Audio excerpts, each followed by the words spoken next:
So last time I made a video like this, I was hiding from the snow in my garage.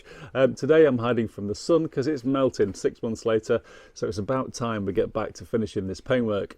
Now I've already done the rub back bonnet, I linked it up above, and the rub back wings, or the kind of flame look rub back wings, again I linked that up above. So it's time we're going to kind of make our way backwards and just finish off the rest of the car. I'm not planning anything special with the rest, just a general rub back, rub through, kind of bits where it's bubbled and stuff I'm going to rub back, and see where it gets to, and then clear coat it, and hopefully we'll be all done for next month, because I'd like to take this the Bug to VW Festival up in Leeds, and you don't know, I might get the stupidest paint job in the show award or something. It could happen. Let's do it.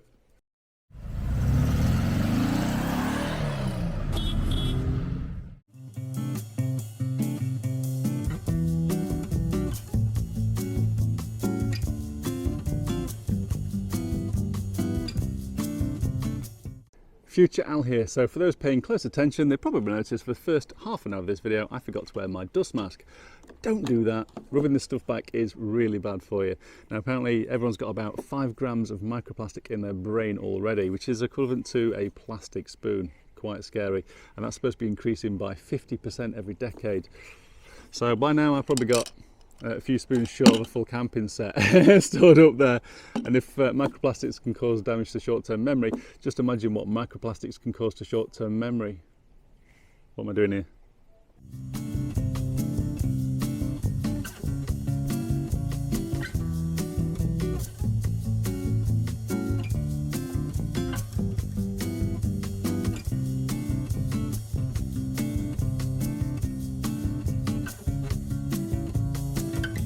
Well, I wasn't really planning a flamey roof. I just kind of went with the flow, and the flow kind of went flamey. Yeah, I wasn't planning this, but it kind of, just the way it felt right. So I just rolled with it, and I think it looks pretty cool. As I said, I've done it quite sparse. I'll show you close up. So from the windscreen, it's kind of flamey up there, I guess. And then as we come further back, it just chills out. So there's some tails to the flames, if you know what I mean, to the blobs. But not in a major way as we go backwards. So I'm probably going to continue a little bit down here, and then we'll move on to the Decklid. I've kind of forgotten how bad the bubbling and flaking along this seam, and a little bit up this side as well, how bad it was. So I started picking and breaking at it, and it is bad. So I'm not sure how this is going to look when it's sanded back. Certainly it's going to go back to metal in quite a big way.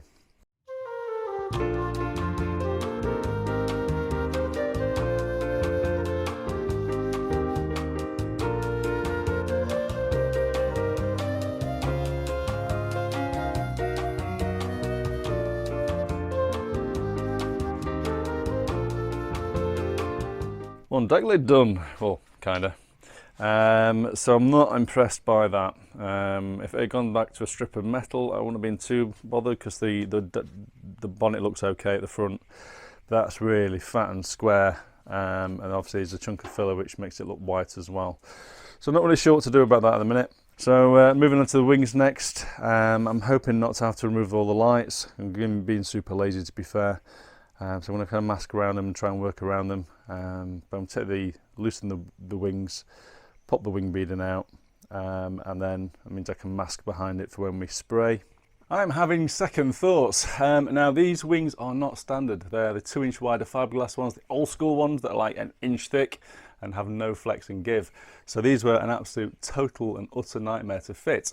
Especially as a lot of the bodywork around it was also modified at the same time. So I literally spent weeks fitting these and getting them to fit in some kind of decent fashion. I don't want to take them off. I just don't. I started doing it and I just realised how much work it's going to involve getting them back right again. Also under here I've got the heat shields for the Subaru engine. So if you've not seen the Subaru videos I've done, I'll link them up above. But it's Subaru powered and we have heat shields in the way. So they'd all have to come off as well. So I've kind of decided that this paint mod is going to be something that's cheap and cheerful. It's going to get me by for a few years until the 58 behind me is on the road, and then we're going to strip this back, as I've got grand plans for this. Kind of quite scary plans for this long term. So if you do watch this channel, it could get interesting. However, for now, cheap and cheerful, I want to keep it on the road. It's the middle of summer. I don't want to be off the road for weeks doing wings and stuff. So we're just going to mask off the wing beads and the rubbers to protect them as best I can for sanding and painting. And we're going to rub it back as is and then paint over it at the same time. So yeah, let's just do that. Let's get out on the road fast as possible and make it look kind of funky and weird for VW Festival in a few weeks.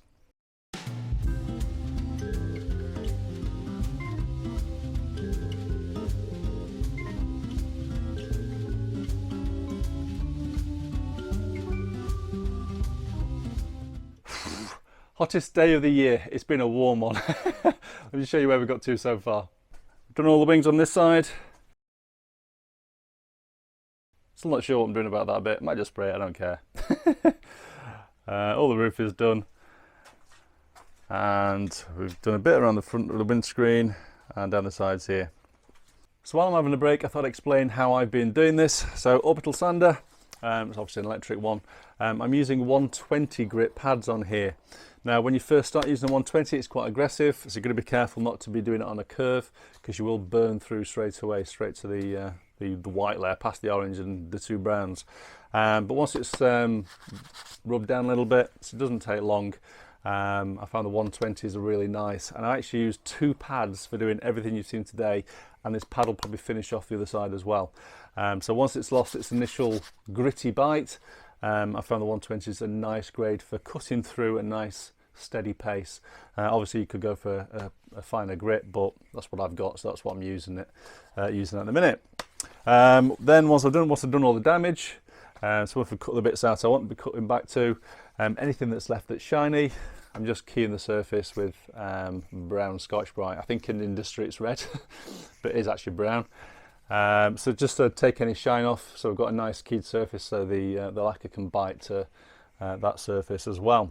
Right, so I'll finish the other side of the car off. It's going to take me a couple of hours to get that other side done at least, I should think, and then we'll come back and I'll show you what I'm doing for lacquer. So I've got a different hardener this time, so hopefully, especially with the heat today, because it's absolutely crazy this weekend, hopefully with the heat we'll not have an issue. So I've got a slower hardener, but I'll show you that in a little bit. So what it looks like before we get any lacquer on. Now I'm not overly happy with down here, however there wasn't any orange. So for whatever reason I didn't put much orange in the wing there, so when I was rubbing it back it just went straight to white.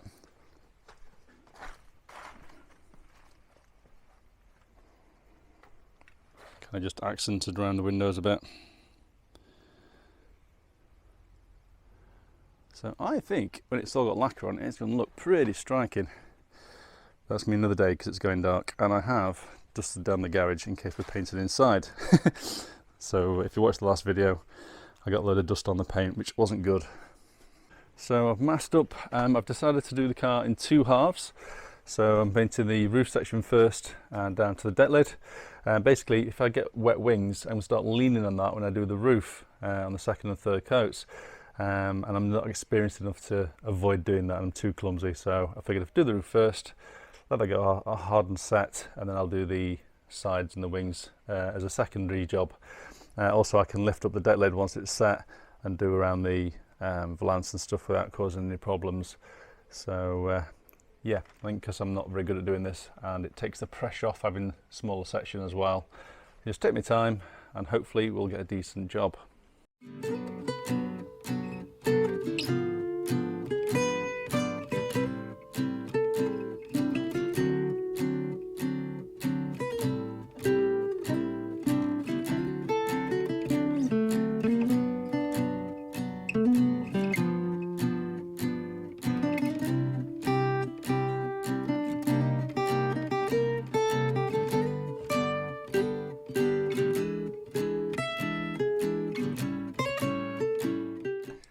So yesterday's paint turned out to be a total disaster and also absolutely amazing. Probably the best paint job I've ever done. So my paint gun, this is actually a new gun. I've used it once before on the Clearcoat. I always strip it down every single time after I've used it. I do it straight away before things have gone hard, and I soak it in thinners. So I have no idea why it was blocked. Now when I first tried using it before I even started on the car, it seemed blocked, but then I thought it unblocked itself. So I thought it was doing something that was stuck, but clearly it hadn't done. And when I started spraying, it just came out on the deck lid like snot. Now, rather stupidly, I kept going thinking, oh, it'll free itself up again, and it didn't do that. So I made a real mess on the back of this deck lid on one corner and down the bottom. It's absolutely shocking, and I'll show you that in a second. So basically I was panicking because I didn't then have time to strip down the gun because I got the all my Clearcoat going off inside the gun. So I just grabbed the cheapest gun I've ever owned, in fact the first gun I ever owned, and I chucked it in this instead. Now this is a suction type one, so it hangs below, so it means I hit the roof a couple of times. It doesn't also spray a very wide angle, and it doesn't atomize the best. But I had no option other than losing the mix I'd made. So I cranked up the pressure to about 40-45, which is probably way more than you're supposed to use. I'd already let the solution down to 10% thinners anyway. And with this gun, it was amazing. I mean, utterly insane. It's probably the best job I've ever done in Clearcoat by miles. Some parts of this roof look like glass. So yeah, cheapest gun ever, and a bit of luck, I guess. And yeah, it's absolutely stunning. So I'll show you that in a second. I just want to explain to you the difference in hardness. So last time when I did this, it was in winter as well. I was using the H500 fast hardener from Genrock. So this time I went back to the paint shop guys, put my hand in my pocket, 20 quid, and I got a H600. So this one is normal. So they do fast, normal, and I think the other one's called slow. But apparently the slow one is for heated rooms, so it wouldn't actually go hard unless it was baked effectively.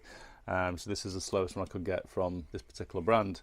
So H600, 2K hardener, normal from Genrock. Now, I don't know how much difference that made, being wet for slightly longer. So hopefully it will have had time to settle out a little bit more and smooth out. It looked amazing out the gun, it really did. So yeah, 10%, 45 PCI on a cheapy gun and the normal hardener, and let me show you what you've done. But the roof, check it out. Now, so I know it's slightly orange peely in places, but I mean, such as there looks absolutely smooth. I don't think I'd ever get a better job than that with my amateur equipment and amateur level of skill. It really does look, I think, amazing. So I do have one little run at the front where I got a bit overzealous, I think, with the paint. But generally, there's my little run down here. Oh, but I think it looks absolutely stunning. No complaints at all. So I need to de-dust all the rest of it down and get the masking on. We'll finish it off, and then hopefully the next bit of video we'll have a finished car. To make masking easier, I fine line around anything I don't want paint on. So it's because it's flexible, you can get really close to the edge on the rubbers and stuff. So you're masking the rubbers, things like the wing beads, and then the masking tape, which is inflexible, you can stick to the actual fine line, and obviously newspaper is in the middle. And it also makes it, when you come to take it off, the fine line comes off nice and easy, so you don't end up with masking tape sticking to places you don't want it. I'm a bit weird because I think fine lining is amazing. I love it. There's something really nice about it. But masking, that's taken over 4 hours. It'd been quicker to take the windows out and the lights off. Right, round 2. Let's spray.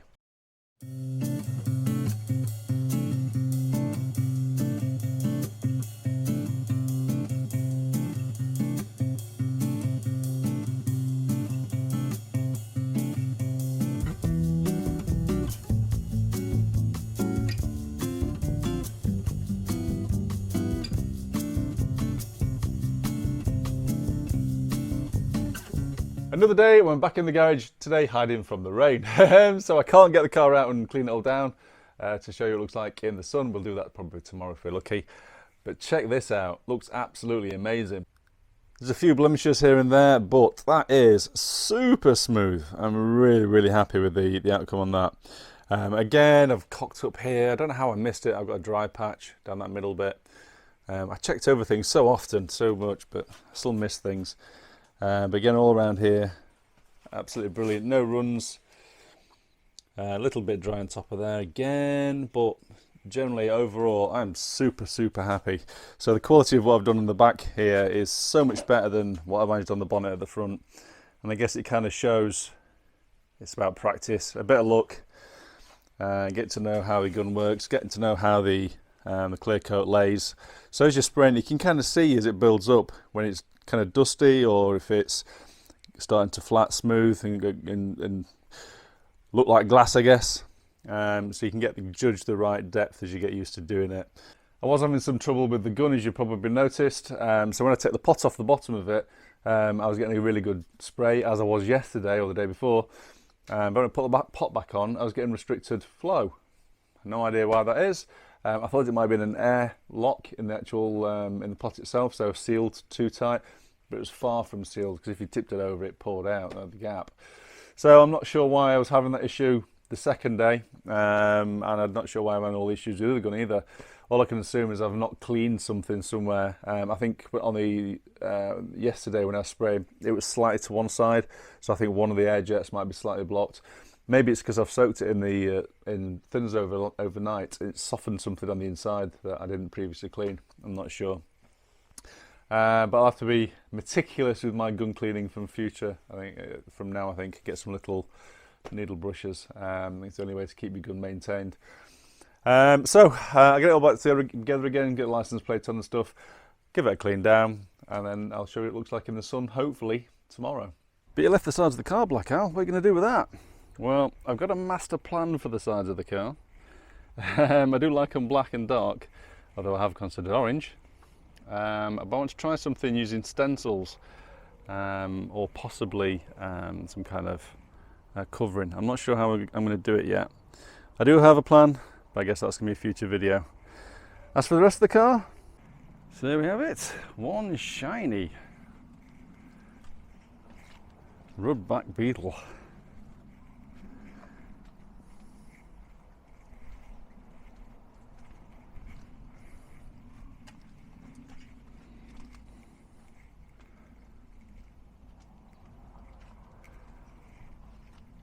It's kind of nice, it's all been done now. It's been a long time coming. I think it's for a budget job, something a little bit different. I think it really does look good. It's a little bit dull on here, so I've rubbed it back with wet and dry. Just wants repolishing to get some shine up. Rock and roll. Thanks guys, hope that helps. Take care, bye bye.